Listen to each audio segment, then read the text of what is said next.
ಪಡ್ತಾ ಇದ್ದೀನಿ. ಇವತ್ತು ಸವಾಯಿ ಮಲ್ಲ ಸರ್ಜ ಈ ಕುರಿತಾಗಿರ್ತಕ್ಕಂಥ ಕೃತಿ ಇತ್ತೀಚೆಗೆ ಬಂದಿರೋದು. ಇದು ನಮ್ಗೆ ವಿಜಯ್ ಕುಮಾರ್ ಸರ್ಜಾ ಶಿವಲಿಗುರುದ್ರ ಸರ್ಜಾ ದೇಸಾಯಿ ಅವರ ಮೊಮ್ಮಗ ಮಾಡಿದ್ದು. ಮತ್ತೆ ಸರ್ ಅವರು ರೋಣದಿಂದ ಬಂದಿದ್ದಾರೆ, ದಯವಿಟ್ಟು ತಾವು ಎತ್ತಿಟ್ಕೊಳ್ಬೇಕು. ಮಲ್ಲ ಸರ್ಜಾ ದೇಸಾಯಿ ಅವರು ಬಂದಿದ್ದಾರೆ. ಕಿತ್ತೂರು ಚೆನ್ನಮ್ಮಾಜಿ ಸವಾಯಿ ಮಲ್ಲ ಸರ್ಜಾ ದೇಸಾಯಿ ಅವರ ವಂಶಸ್ಥರು. ನನ್ಗಂತೂ ಇದು ಏನು ಅಂತಂದ್ರೆ ಪ್ರಾಧಿಕಾರಕ್ಕೆ ಈವರೆಗೆ ಕಿತ್ತೂರು ಸಂಸ್ಥಾನದ ಕುರಿತಾಗಿ ಬಂದಿರತಕ್ಕಂಥ ಕೃತಿಗಳ ಕುರಿತಾಗಿರ್ತಕ್ಕಂಥ ಒಂದು ಕೆಟ್ಲಾಗನ್ನ ದಯವಿಟ್ಟು ಪ್ರಾಧಿಕಾರದಿಂದ ಬಿಡುಗಡೆ ಮಾಡಬೇಕು. ಈ ಥರದ ಕೃತಿಗಳ ಕುರಿತಾಗಿರ್ತಕ್ಕಂಥ ಈ ಥರದ ಕೆಟ್ಲಾಗನ್ನ ಬಿಡುಗಡೆ ಮಾಡಿದ್ರೆ ಕಿತ್ತೂರು ಇತಿಹಾಸದ ಕುರಿತು ಈವರೆಗೂ ಬಂದಿರತಕ್ಕಂಥ ಎಲ್ಲ ಕೃತಿಗಳು, ಕಾದಂಬರಿಗಳಿರ್ಬೋದು, ನಾಟಕಗಳಿರ್ಬೋದು, ಜನಪದ ಇರ್ಬೋದು, ಎಲ್ಲಾ ತರದ್ದು ಕಿತ್ತೂರು ಇತಿಹಾಸದ ಕುರಿತು ಬಂದಿರತಕ್ಕಂಥ ಕೃತಿಗಳ ಒಂದು ಕೆಟ್ಲಾಗ್ ಅನ್ನ ದಯವಿಟ್ಟು ಪ್ರಾಧಿಕಾರದಿಂದ ಪ್ರಕಟ ಮಾಡಬೇಕು. ಜೊತೆಗೆ ಚೆನ್ನಮ್ಮನ ಮ್ಯೂಸಿಯಂನಲ್ಲಿ ತಲ್ಲೂರು ರಾಯನಗೌಡರ ಒಂದು ಫೋಟೋವನ್ನ ಹಾಕ್ಬೇಕು. ಯಾಕಂದ್ರೆ ಕಿತ್ತೂರು ಚೆನ್ನಮ್ಮ ಮಂಡಲವನ್ನು ಪ್ರಾರಂಭ ಮಾಡಿದವರೇ ತಲ್ಲೂರು ರಾಯನಗೌಡರು. ತಲ್ಲೂರು ರಾಯನಗೌಡರ ಕುರಿತಾಗಿ ನನ್ನ ಮಾರ್ಗದರ್ಶನದಲ್ಲಿ ರಾಯಚೂರು ವಿಶ್ವವಿದ್ಯಾಲಯದಲ್ಲಿ PhD ನಡೀತಾ ಇತ್ತು. ಬೇರೆ ಟೆಕ್ನಿಕಲ್ ಕಾರಣದಿಂದ ಅದಕ್ಕೆ ಬೇರೆದವ್ರು ಬೇಡ ಅಂತ ಮುಂದುವರಿಸಿದ್ರು. ಅದು ಅಷ್ಟು ಸಂಪೂರ್ಣವಾಗಿ ಬಂದಿಲ್ಲ. ಆ ಥರದ ಇನ್ನೂ ಸಾಕಷ್ಟು ಮಾಹಿತಿಗಳು ಕಿತ್ತೂರು ಸಂಸ್ಥಾನಕ್ಕೆ ಸಂಬಂಧಪಟ್ಟಿರೋ ಹಾಗೆ ತಲ್ಲೂರು ರಾಯನಗೌಡರು ಖುದ್ದಾಗಿ ಇಂಗ್ಲೆಂಡಿಗೆ ಹೋಗಿ ತಂದಿರತಕ್ಕಂಥ ಇನ್ನೂ ಸಾಕಷ್ಟು ವಿಷಯಗಳು ಅಥವಾ ಮಟೀರಿಯಲ್ಗಳು ಅವೈಲೇಬಲ್ ಇರೋದ್ರಿಂದ ಆ ಕುರಿತಾಗಿ ಅವುಗಳನ್ನ ತಾವು ಪ್ರಾಧಿಕಾರದಿಂದ ಏನಾದರೂ ಅವುಗಳನ್ನ ಪ್ರಕಟ ಮಾಡಬಹುದು ಅಥವಾ ಅವುಗಳನ್ನ ಪ್ರದರ್ಶನ ಮಾಡಬಹುದು. ಸಾಕಷ್ಟು ಫೋಟೋಗಳಿದ್ದಾವೆ ಚೆನ್ನಮ್ಮನ ಇತಿಹಾಸಕ್ಕೆ ಸಂಬಂಧಪಟ್ಟಿರೋ ಹಾಗೆ. ತುಂಬಾ ಮುಖ್ಯವಾಗಿರ್ತಕ್ಕಂಥದ್ದು ಈವರೆಗೂ ಬಂದಿರುವ ಕೃತಿಗಳನ್ನ ಇಟ್ಕೊಂಡು ಒಂದು 2 ದಿನದ ವಿಚಾರ ಸಂಕಿರಣ ಆಗಬೇಕು. ಅಂದ್ರೆ ಈವರೆಗೆ ಏನೇನು ಕೆಲಸಗಳಾಗಿದ್ದಾವೆ, ಮುಂದೆ ಏನು ಸಂಶೋಧನೆಗಳಾಗಬಹುದು ಕಿತ್ತೂರು ಇತಿಹಾಸದ ಕುರಿತಾಗಿರ್ತಕ್ಕಂಥದ್ದು ಅಂತ. ಮತ್ತೆ ಮಲ್ಲಸರ್ಜಿ ದೇಸಾಯಿ ಸರ್ ಹೇಳ್ತಾ ಇದ್ರು, ಅವರು ಕಾಕತಿಯಲ್ಲಿ ಒಂದು ಜಮೀನುಗಳಿದ್ದಾವೆ, ಇದಕ್ಕೆ ಹೈವೇಗೆ ಹತ್ತಿರ್ತಕ್ಕಂಥ ಒಂದು ಜಮೀನುಗಳಿದ್ದಾವೆ.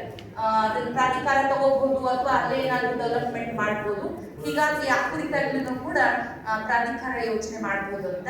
ಇನ್ನೊಂದು ಬಹಳ ಮುಖ್ಯವಾದ ವಿಚಾರ ಅಂತಂದ್ರೆ, ನನ್ನ ಮೌಖಿಕವಾಗಿ ನನ್ನ ಕಿವಿಗೆ ಬಿದ್ದಿರೋ ಹಾಗೆ ಚೆನ್ನಮ್ಮನ ಯುದ್ಧ ಮತ್ತು ಯುದ್ಧೋತ್ತರದ ಕುರಿತಾಗಿರ್ತಕ್ಕಂಥ ಹೀಗೆ ಒಂದಿಷ್ಟು ಚರ್ಚೆಗಳು ಬಂದಾಗ ಚನ್ನವೀರ ಕಣವಿಯವರ ನೇತೃತ್ವದಲ್ಲಿ ಕಳೆದ 20 ವರ್ಷಗಳ ಹಿಂದೆ ಒಂದು ಸಮಿತಿಯನ್ನ ಸರ್ಕಾರದಿಂದ ಮಾಡಿದ್ದಂತೆ. ಇದನ್ನ ಕುರಿತಾಗಿ ಅಪರಿಚಿತ ಮಾತಾಡಿದ್ದೀನಿ.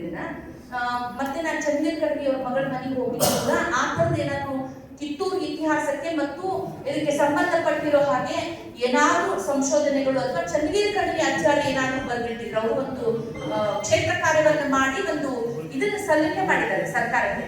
ನಾವಲ್ಲೇ ವಿಧಾನಸೌಧದಲ್ಲಿ ಆ ಕುರಿತಾಗಿರ್ತಕ್ಕಂಥ ಯಾವ್ದಾದ್ರು ಚನ್ನವೀರ ಕಣವಿ ಅವರ ತಜ್ಞರ ಸಲಹಾ ಸಮಿತಿಯ ಯಾವ್ದಾದ್ರು ದಾಖಲೆಗಳು ಸಿಕ್ಕರೆ, ಅವ್ರ ಮನೆಯೊಳಗಂತೂ ಸಿಗಲಿಲ್ಲ, ಅವ್ರ ಮಗಳು ರಂಜನಾ ಮೋದಿ ಅವರು ಹುಡುಕ್ತಾ ಇದ್ದಾರೆ ಕೂಡ.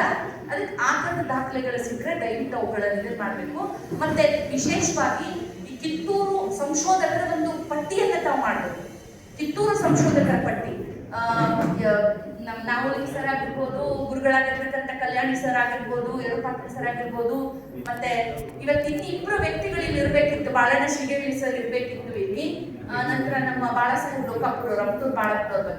ಕಿತ್ತೂರು ಚೆನ್ನಮ್ಮನ ಇತಿಹಾಸದ ಜೊತೆಗೆ ಕಿತ್ತೂರಿಗಾಗಿ ಹೋರಾಟ ಮಾಡಿರುವ ಎಲ್ಲರನ್ನು ಕುರಿತಾಗಿರುವ ಈವರೆಗೂ ಬಂದಿರುವ ಕೃತಿಗಳನ್ನ ಒಂದೊಂದು ಕಾಪಿ ಆದ್ರೂ ಕೂಡ ಅಲ್ಲಿ ನಮ್ಮ ಸಂಗ್ರಹಾಲಯದಲ್ಲಿ ಅಟ್ಲೀಸ್ಟ್ ಮಕ್ಕಳಿಗೆ ಇತಿಹಾಸದ ಬಗ್ಗೆ ಅಥವಾ ಈ ಥರದ ಈವರೆಗೂ ಅಥವಾ ಆಧುನಿಕ ಸಾಹಿತ್ಯದಲ್ಲೂ ಕೂಡ ಈ ತರ ಚೆನ್ನಮ್ಮನ ಬಗ್ಗೆ ಓದು ಬರಹಗಳು ನಡೀತಾ ಇದ್ದಾವೆ ಅನ್ನೋದು ಸಾರ್ವಜನಿಕರಿಗಾಗ್ಲಿ ಓದುಗರಿಗಾಗ್ಲಿ ಎಲ್ಲರಿಗೂ ದೊರಕು ಹಾಗೆ. ಮತ್ತು ಬಹಳ ಮುಖ್ಯವಾಗಿ ಇರ್ತಕ್ಕಂಥದ್ದು ಪ್ರಾಧಿಕಾರದ ಬಹಳ ದೊಡ್ಡ ಜವಾಬ್ದಾರಿ ಅಂದ್ರೆ ದಾಖಲೆ ಸಾಹಿತ್ಯಗಳನ್ನ ತಾವು ಕ್ರೋಢೀಕರಿಸಬೇಕು, ಕೃತಿಗಳ ರಚನೆ ಆಗಬೇಕು, ಉಳಿದ ಸಂಶೋಧನೆಗಳು ಏನಾಗಬೇಕು ಅನ್ನೋದ್ರ ಕಡೆಗೆ ತಾವು ಕಾರ್ಯಪ್ರವೃತ್ತರಾಗಬೇಕು ಅಂತ ಹೇಳ್ತಾ ಸವಾಯಿ ಮಲ್ಲಸರ್ಜಿ ಕುರಿತಾಗಿರ್ತಕ್ಕಂಥ ಕೃತಿಯನ್ನ ಅಣ್ಣವ್ರು ತಮಗೆ, ಅನಂತರ ಮಲ್ಲಸರ್ಜಿ ದೇಸಾಯಿ ಅವರು ತಮಗೆ ತಲುಪಿಸ್ತಾರೆ ಅಂತ ಹೇಳಿ ಎಲ್ಲರಿಗೂ ಧನ್ಯವಾದ.